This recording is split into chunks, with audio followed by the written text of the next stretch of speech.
And actually, so first of all, you're a veteran.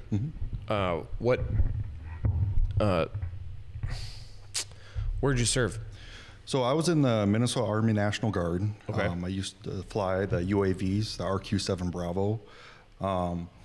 And Drones. Yep. Sweet. Unmanned aircraft. Okay. I hate the word drones because it's Yeah, okay. It's kiddish. Yeah, it makes it sound like a toy. Yeah. Yeah, a $1.2 million toy. Yeah. And so I did 9 months in Afghanistan, and the only reason that it was only 9 months is because I went from basic training to AIT to a deployment back to back to back. So that's very unusual for the National Guard. Usually you get done with your training and you're back here drilling for a couple months, years, and then maybe your unit would get called up. So I jumped on that as soon as I could because, I'm in school and I was at AIT learning my job skill, and I'm like, dude, I want to do this. I want to go, even though, at that point it was 10-week basic, and then it was 7 months for AIT. And what is, just for people listening and myself, what's AIT? I believe it's Advanced Individual Training. It's where you learn your job skill. Oh, okay, got it. Okay. Yep. And that was in Huachuca, Arizona. Beautiful place, I've never been to the desert before like that. So, and so by the time I got done with my training and my deployment, I went to Jalalabad, Afghanistan, also known as FLAWED Fenty. It's in kind of the southeast corner of Afghanistan on the Pakistani border. And by the time I got done with that, I was gone for almost 2 years. And so it just flew by, because just doing new stuff all the time. When was that you deployed? So September of 2011 to May of 2012. You say you only served 9 months. Well, hey man, that's 9 months more than most people. 9 months more than me. So that's and it's very appreciated. Oh, I do. I wanted to join the military, and I had to have spine surgery when I was was it my senior year or my junior year in high school, and I couldn't. Yeah. But I am a patriot, hardcore. I mean, I believe in this country, and I am a Christian, but I mean, Mark Twain said, a patriot is always for his country, no matter what, but only gives props to his government when they deserve it. Yeah, it's funny because, like, when I remember when I entered into the Army, like we do something called MEPS. It's MEPS, Military Entry Processing Station. And it's where you do the written test, to learn, or just to figure out how smart you are, and then there's a physical.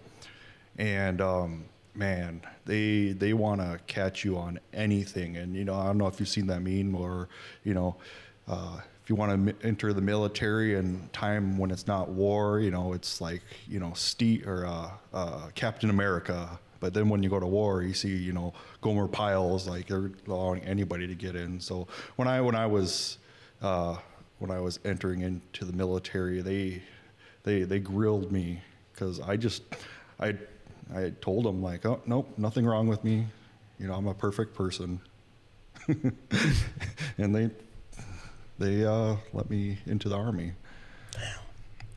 I had to have a physical, and they asked for all my charts and everything, and they said, no. Yeah. Well, I signed the release. I said, I can still do this. What's wrong? My back is fine. I can still fight. I can still press button. Let's go. You'd be surprised. I get it. Like a basic training, I mean, we're marching, 15 miles a day. Yeah.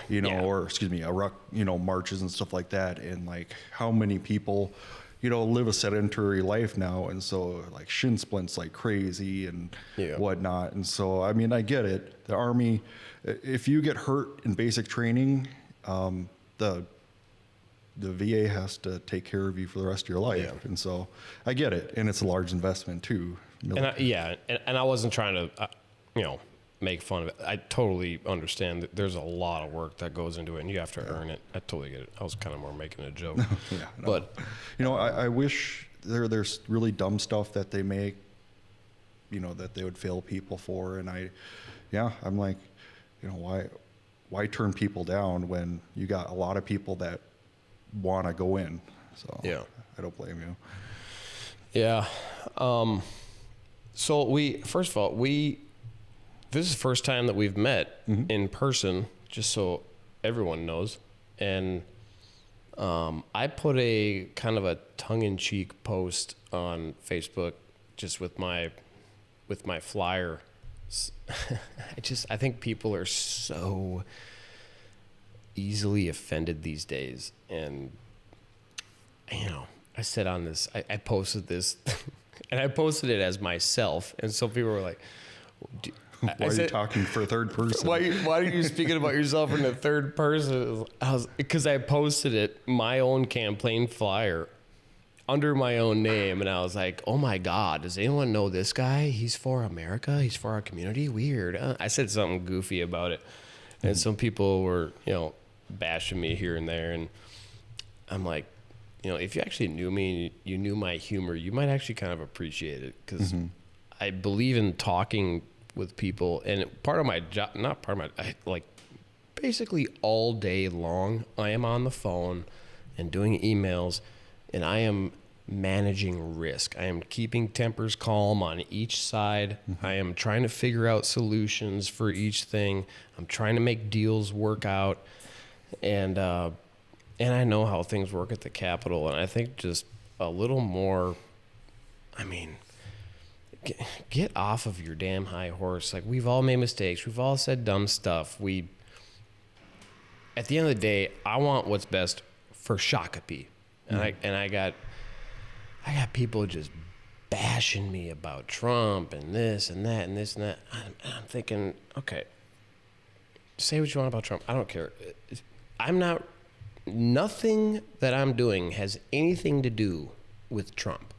So, but anyways, backing up. So you were one of the guys that responded on my post, and I said to you, and I said to several other people, I said, hey, instead of just, it's kind of exhausting going on social media and responding, and then later on you're like, oh, I wonder if they replied. And then you go back on, and sure enough, a bunch of people replied, and then to sit there and go like this, it's just, So I thought, I said to some people, I said, hey, they have AI for that now. If you want to talk to me, why don't you just give me a call?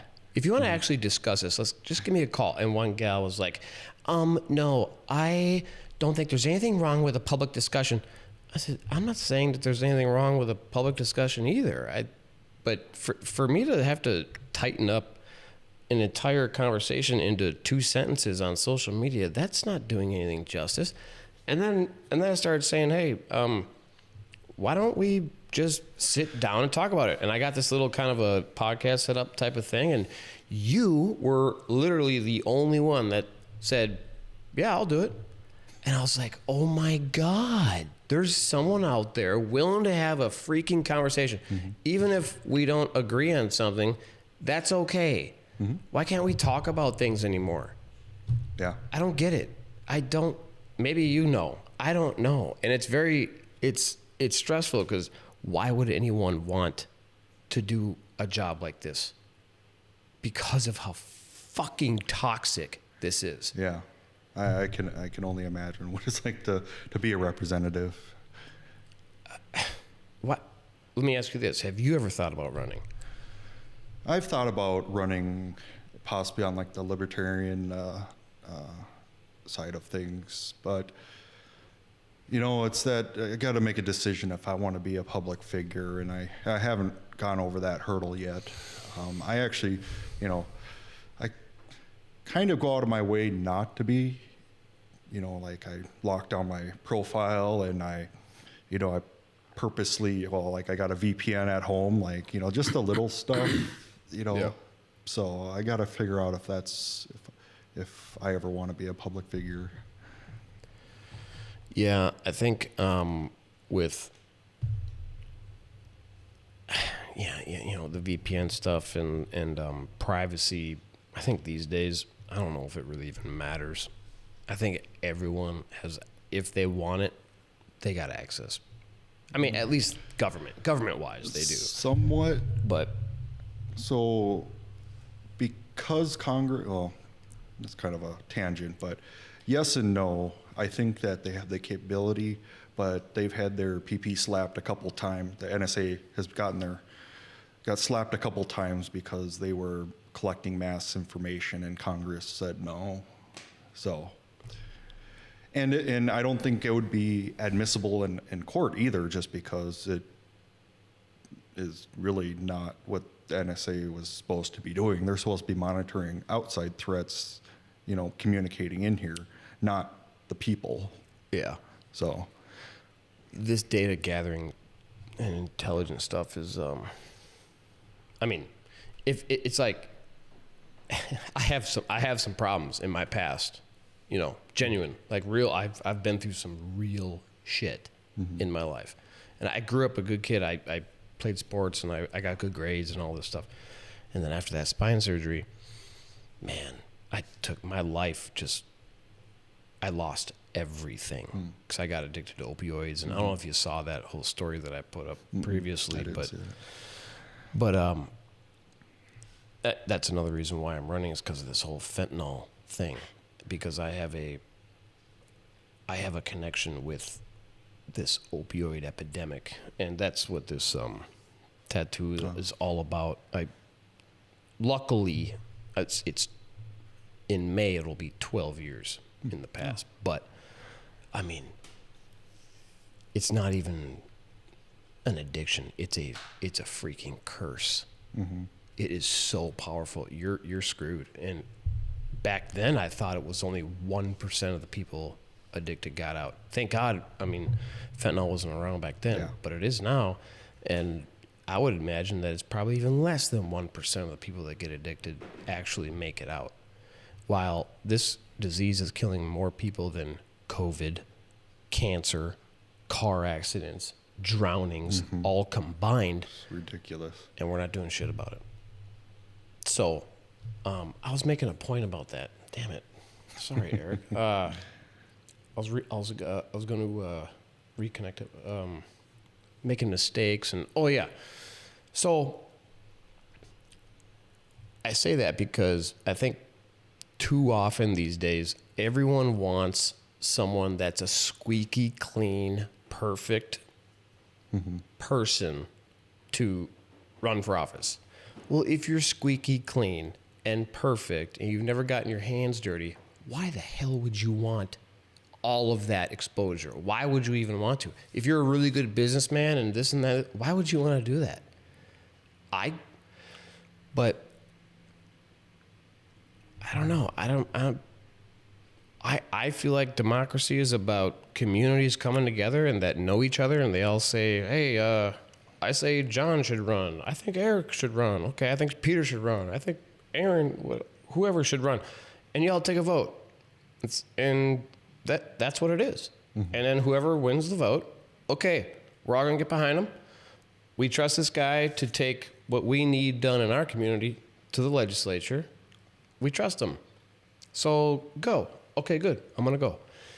But nowadays, I feel like that's how it should be. Instead, it's the other party will do, background checks, and they'll look up, they'll contact your ex-girlfriends. They'll go through all of your Facebook posts, all of your social media posts, and say, hey, look. Hey, everyone, look. Did you see what he said 10 years ago? Did you see that? Hey, did you see that? We've all said dumb shit. I'm guilty of it. Oh, yeah. Even my community, the people that would vote for me, have said dumb shit. And I promise you, if any of you haven't, you should be running for office. And to my opponents, I'm not going to run that type of campaign against you. I'm just not. I'm not interested. And I don't know. What do you think about that's all that? why, like, if I decide to run, the first thing I'm going to do is close my account, because I've had it since 2007. So, yeah, no, Facebook or Facebook since Yeah. 2007. So, yeah, exactly. They're going to dig something up. There's plenty of pictures of me there that are kind of embarrassing, but yeah, you know what? Why would you want to vote for somebody that hasn't lived experiences versus someone that's overcome a huge obstacle? I don't Yeah. know. You know, That's a good kind of, question. you know, yeah. And the people that haven't and that are like multi-billionaires and that actually probably, people that have a lot of experience in building big companies and that are genuine people and that have good morals and ethics and everything, why would they want to leave what they're doing to do this? Mm-hmm. They wouldn't want to do it. Like, no, thank you. So I think we got to get away from this whole squeaky clean politic thing and realize that we are all flawed. All of us, we all have problems, and just be able to sit back and get to know someone that you would trust would do what's best for the district or for your community or for your excuse me, your city. So I don't know. I don't want to go on a tangent here, but